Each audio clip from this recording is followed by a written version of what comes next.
அத்தனை செல்வமும் உன்னிடத்தில் நான் பிச்சைக்கு செல்வது எவ்விடத்தில் வெறும் பாத்திரம் உள்ளது என்னிடத்தில் அதன் சூத்திரமோ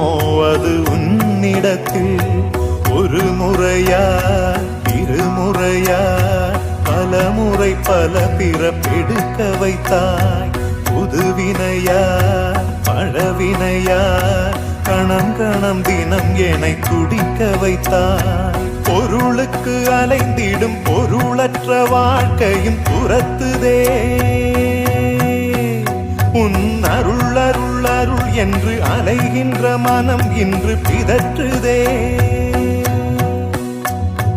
அருள் விழியால் நோக்குவாய் மலர்பதத்தால் தாங்குவாய் உன் திருக்கரம் என்னை அரவணைத்துனதருள்